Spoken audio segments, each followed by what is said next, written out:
دوستو اس وقت ہماری دنیا کی آبادی اربوں میں ہو چکی ہے اور اس بات میں بھی کوئی شک نہیں ہے کہ اگر کچھ لوگوں کو چھوڑ دیا جائے تو باقی لوگ کسی نہ کسی مذہب یا دھرم کو ضرور فالو کرتے ہیں۔ ان مذہب میں سے کچھ تو ایسے ہیں جو حد سے زیادہ مشہور ہیں اور دوسری طرف کچھ مذہب ایسے ہیں کہ جن سے دنیا کے بہت کم ہی لوگ باخبر ہیں۔ تو معزز دوستو، آج کی اپنی اس ویڈیو میں ہم آپ لوگوں کو ایک ایسے مذہب کے بارے میں بتانے والے ہیں کہ جس کے بارے میں آپ لوگوں میں سے بہت کم ہی لوگ جانتے ہوں گے، ورنہ زیادہ تر لوگوں نے تو اس دھرم کا نام بھی پہلی بار سنا ہوگا۔ معزز دوستو، دراصل میں بات کر رہا ہوں یزیدی دھرم کی۔ اس کو بہت سے لوگ یزیدی فرقے کے نام سے بھی جانتے ہیں۔ آج کے دور میں یزیدی قوم عراق کے نارتھ یعنی اردن میں بستی ہے۔ معزز دوستو، آپ کو بتاتا چلوں کہ پچھلے کئی سالوں سے ان کی آبادی گھٹتی ہی جا رہی ہے اور یہی وجہ ہے کہ ابھی کچھ سالوں پہلے ہی ہماری دنیا کے بہت کم ہی لوگ یزیدی فرقے کے بارے میں جانا کرتے تھے، لیکن پھر کچھ ایسا ہوا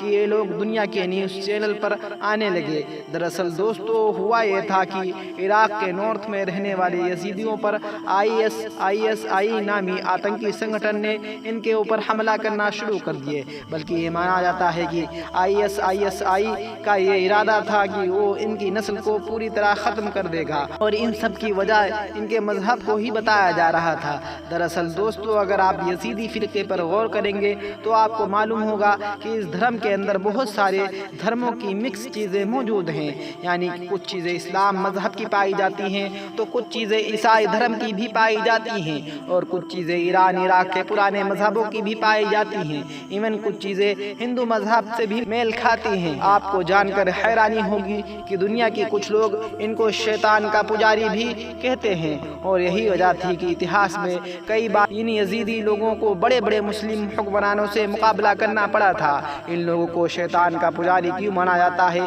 یہ بھی ہم آپ لوگوں کو اس ویڈیو میں بتائیں گے۔ معزز دوستو، آپ کو میں یہ بتاتا چلوں کہ بہت سے لوگ اس کے یزید نام ہونے کی وجہ سے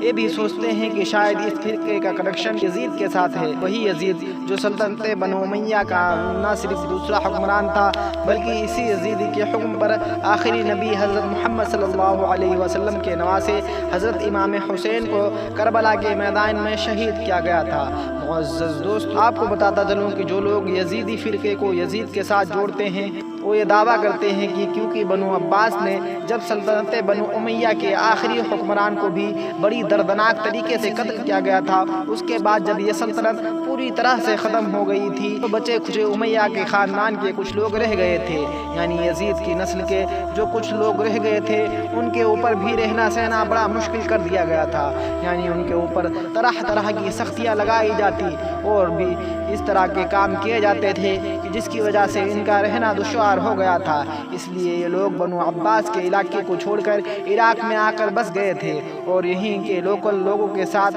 رہنا شروع کر دیا تھا۔ بعد میں ان کا جو مذہب تھا یعنی اسلام، اس کے اندر بہت ساری چیزیں مکس ہونا شروع ہو گئیں، پھر ان کے دھرم نے وہ رنگ لے لیا جو آج کے دور میں ہمیں نظر آتا ہے۔ حالانکہ دوستو یہ ایک تھیوری ہے جس پر زیادہ تر اتہاسکار یقین نہیں کرتے ہیں اور اس کو سرے سے نکار دیتے ہیں۔ بات کریں اگر یزیدی لوگوں کی تو ان کے مطابق ان کا یہ جو مذہب ہے دنیا کا سب سے پرانا مذہب ہے، جس کو وہ لوگ لگ بھگ 6500 سال پرانا بتاتے ہیں۔ ان کے مطابق ان کا نام یزیدی اس وجہ سے ہے کہ وہ لوگ جس کو خدا مانتے ہیں اس کا نام یزدہ ہے اور وہ لوگ کہتے ہیں کہ اس یزدہ نے ہی پوری دنیا کو بنایا ہے، اس نے اس پوری دنیا کو چلانے کے لیے 7 فرشتوں کو بھی پیدا کیا تھا اور ان 7 فرشتوں میں سے جس کو ان سب کا سردار بنایا تھا اس کا نام ملک طاؤس ہے اور ملک طاؤس کو پیکوک اینجل کے نام سے بھی جانا جاتا ہے۔ یزیدی لوگوں کا یہ ماننا ہے کہ اپنی طاقت میں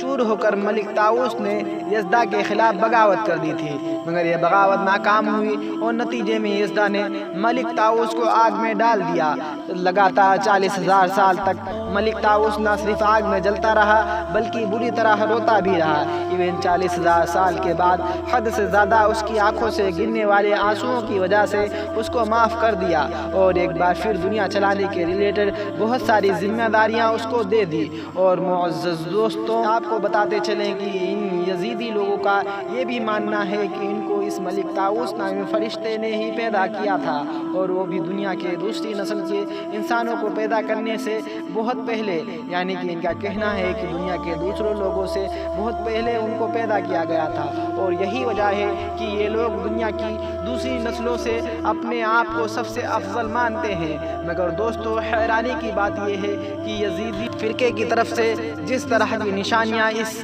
ملک طاؤس یعنی پیکوک اینجل کے بارے میں بتائی ہیں، وہ ساری کی ساری چیزیں عیسائی اور یہودی دھرم میں لوسیفر اور اسلام دھرم میں ابلیس کے اندر پائی جاتی ہیں۔ یعنی جس طرح کی چیزیں یزیدیوں کی طرف سے ملک طاؤس کے بارے میں بتائی جاتی ہیں، بالکل سیم وہی چیزیں اسلامی کتابوں میں ابلیس کے بارے میں پائی جاتی ہیں۔ اور یہی وجہ ہے کہ اتہاس میں ایک لمبے وقت سے اسلام، یہودی اور عیسائی اور بہت سے دوسرے مذہب کو فالو کرنے والے لوگ ان کو شیطان کا پجاری کہتے چلے آ رہے ہیں۔ دوستو، نارتھ عراق کے علاقے میں ایک للش نامی پہاڑ موجود ہے، اور یہی وہ جگہ ہے کہ جس کو یزیدی مذہب کے اعتبار سے سب سے مقدس جگہ مانا جاتا ہے۔ اور یہاں پر یزید بن مسافر نامی ایک شخص کا مزار بھی موجود ہے، اور یہاں پر ہر یزیدی فرقے کو ماننے والا ایک بار اپنی زندگی میں ضرور آنا چاہتا ہے، کیونکہ یزیدی مذہب کو فالو کرنے والے لوگ یزید بن مسافر کو ملک طاؤس کا اوتار قرار دیتے ہیں۔ دوست، جیسا کہ میں آپ لوگوں کو پہلے ہی بتا چکا ہوں، یزیدیوں کی آبادی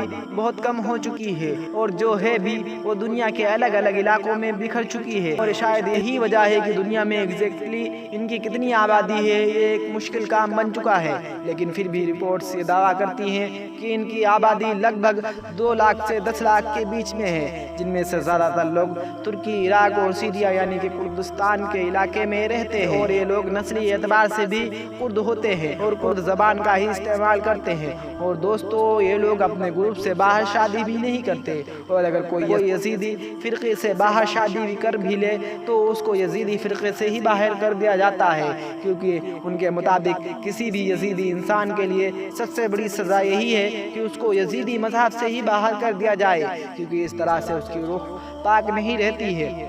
معزز دوستو، آپ کو بتاتے چلیں کہ اتہاس میں 14ویں اور 15ویں صدی کے قریب میں ان لوگوں نے کرد کے اس علاقے میں پولیٹیکل طاقت بھی حاصل کر لی تھی، اور دھیرے دھیرے یہ لوگ کافی حد تک طاقتور ہو گئے تھے، لیکن آس پاس کے پورے علاقے میں مسلم سلطنتیں تھیں، اور ان کے عقائد بھی اسلام دھرم سے بالکل الگ تھے، تو اس لیے مسلم حکمرانوں کو ان سے ہمیشہ خطرہ محسوس ہوتا رہتا تھا، کیونکہ معزز دوستو، ملک طاؤس کی وجہ سے مسلمان ان کو شیطان کا پجاری کہتے تھے، اور دوستو یہی وجہ ہے کہ ان کو اتہاس میں کئی مرتبہ بڑے بڑے مسلم حکمرانوں سے مقابلہ کرنا پڑا، اور نتیجہ یہ ہوا کہ ہار کی وجہ سے دھیرے دھیرے نہ صرف اس علاقے میں کمزور ہو گئے بلکہ سمٹنا بھی شروع ہو گئے، اور 19ویں اور 20ویں صدی کے آخر میں یزیدی فرقے کی ایک بڑی آبادی مڈل ایسٹ سے نکل کر جرمنی اور یورپ کے علاقے میں آباد ہو گئی، جہاں پر یہ لوگ اپنے مذہب کے مطابق زندگی گزار رہے ہیں۔ معزز دوستو، آج کی ہم اپنی ویڈیو کو یہیں پر ختم کرتے ہیں۔ ویڈیو پسند آنے کی صورت میں ویڈیو کو نہ صرف لائک کریں بلکہ اپنے دوستوں، احبابوں اور رشتہ داروں کے ساتھ ہماری اس ویڈیو کو ضرور شیئر کریں، تاکہ اسی طرح کی نالجبل اور ہسٹوریکل ویڈیو کا یہ سلسلہ جاری رکھا جا سکے۔